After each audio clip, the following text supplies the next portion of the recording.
السلام علیکم ناظرین، آج کے لیسن میں ہم ضمائر کے بارے میں مزید گفتگو کریں گے۔ ضمیر کی دو قسمیں ہم نے کی تھی، ضمیر متصل اور منفصل۔ ضمیر منفصل کے بارے میں مفصل اور تفصیلی بحث گزر گئی۔ آج ہماری گفتگو ضمیر متصل کے بارے میں ہوگی، لیکن اس سے پہلے کہ ہم ضمیر متصل کے حوالے سے گفتگو کریں، چند چیزیں جن کو بیان کرنا ضروری سمجھتے ہیں۔ شاید ہمارے سننے والوں کے لیے بعض اصطلاحوں کو، بعض ٹرمز کو سمجھنا مشکل ہو رہا ہو، اس لیے ہم نے چاہا کہ ان کو ہم واضح کر دیں تاکہ مزید آگے جب ہم گفتگو کریں تو ہماری بات آسانی سے آپ تک پہنچ سکے۔ ہم بار بار کہہ رہے تھے کہ متکلم، مخاطب، غائب، بہت سارے افراد جو شاید متکلم، مخاطب، غائب، واحد، مفرد کو نہ سمجھ رہے ہوں، اس لیے ہم چاہتے ہیں کہ ان اصطلاحوں کو انگلش میں مزید سمجھا دیں تاکہ جو افراد ان اصطلاحوں کو نہیں سمجھ پا رہے وہ انگلش کے ذریعے سے ان اصطلاحوں کو انڈرسٹینڈ کر سکیں۔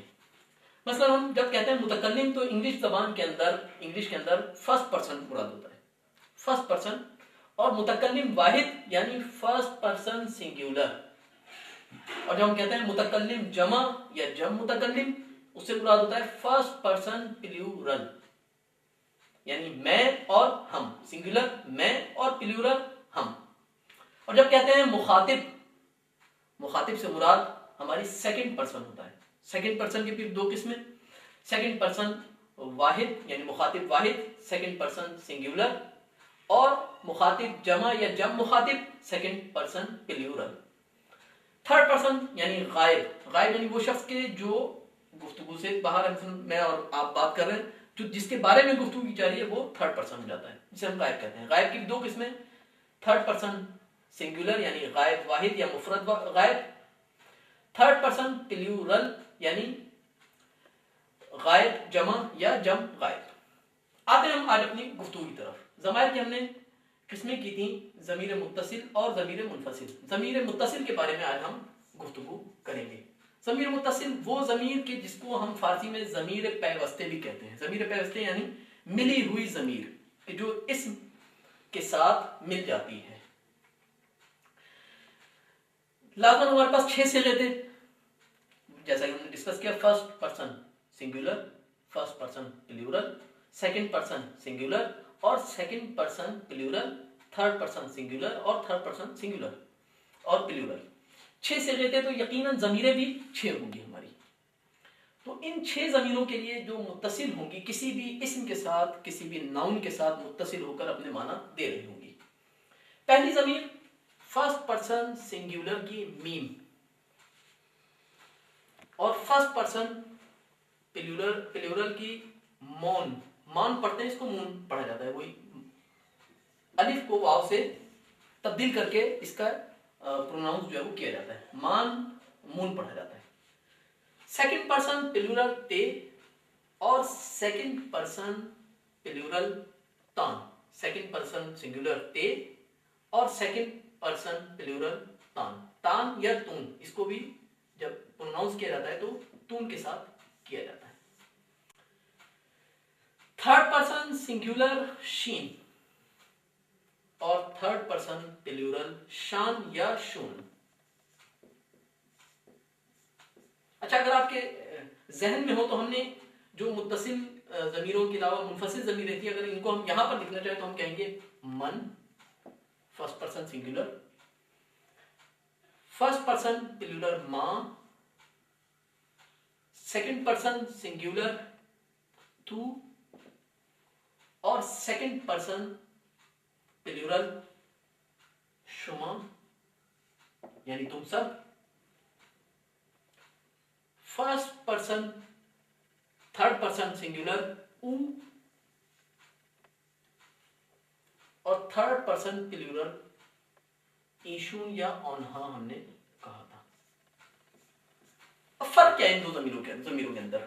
من اور میم کے اندر، ماں اور نون کے اندر، تو اور تے کے اندر، شما اور تون کے اندر، او اور شین کے اندر، اور ایشون اور شان کے اندر۔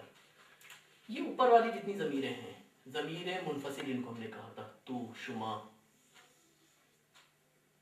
یہ او اور ایشون، یہ ضمیریں سب کی سب ضمیریں استعمال ہوں گی اسم کی جگہ پر۔ کسی بھی اسم کی جگہ پر استعمال ہوں گی. لیکن یہ ضمیریں جتنی بھی ہم نے جو آج ڈسکس کی، میم، مون، تے، تون، یہ ساری ضمیریں اسم کے ساتھ متصل ہوں گی، ملیں گی. اب ہم مثالیں دیں تاکہ آپ کی بات سمجھ میں آ جائے، آپ کی یہ گفتگو جو ہم کرنا چاہ رہے ہیں. مثلا جو ہم کہتے ہیں میم ضمیر متصل ہے، کس طرح سے ضمیر متصل کو استعمال کیا جائے گا؟ مثلا میں کہنا چاہتا ہوں میری کتاب. اب دو طریقے ہیں اس کو کہنے کے، کتاب من. کتاب من، من میں نے کہا تھا میرے یا میری کے لیے استعمال ہوتا ہے میں. کتاب من یعنی میری کتاب. اور دوسرا طریقہ یہ کہ میں ضمیر متصل اس کتاب کے ساتھ ملا دوں. کیا کہوں؟ کتابم. کتابم، کتابم یعنی میری کتاب. قلمم، قلم. قلم کو اپنی طرف اگر میں نسبت دینا چاہتا ہوں کہ میرا قلم ہے تو میں کہوں گا قلمم. مثلا حسین نام ہے اور میں اس حسین کو اپنی طرف نسبت دینا چاہتا ہوں کہ میرا حسین. کیا کہوں گا؟ حسینم. دل ایک آرگن ہے میرے جسم کا، عضو ہے. اس کو جب میں اپنی طرف نسبت دوں گا تو کہوں گا دلم. دلم. روح، اور جب میں اس کو اپنی طرف نسبت دوں گا تو کیا کہوں گا؟ روحم. روحم یعنی میری روح. تو اسی طرح سے یہ ضمیر متصل ہر اسم کے ساتھ ملا کر آپ اپنی طرف نسبت دے سکتے ہیں. مثلا میں کہتا ہوں میرا کمرہ اتاکم، میری پینسل مدادم، میری کتاب کتابم، میری کاپی دفترم. یہ سارے چیزوں کے ساتھ جب میں اپنی طرف نسبت دینا چاہوں گا تو اس ضمیر متصل کو استعمال کرتے ہوئے میں ان تمام چیزوں کو اپنی طرف نسبت دے سکتا ہوں. یہ ایک مثال میم کی. اسی طرح سے اگر ہمارے ضمیر کو استعمال کریں تو مان یعنی ہمارا. میں کہتا ہوں اتا کے مون.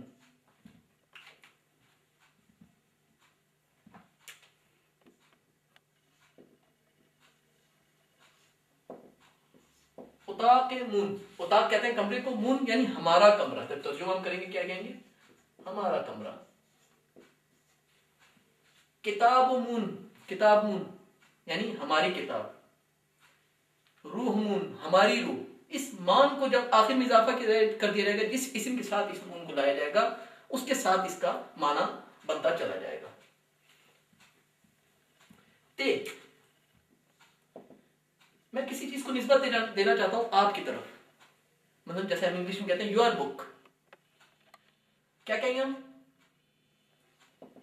کتابت.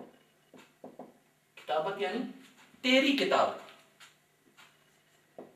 تیری کتاب یا آپ کی کتاب. قلمت. قلمت یعنی آپ کا قلم. اسی طرح سے تان. کتابتن. کتابتن یعنی تم سب کی کتاب.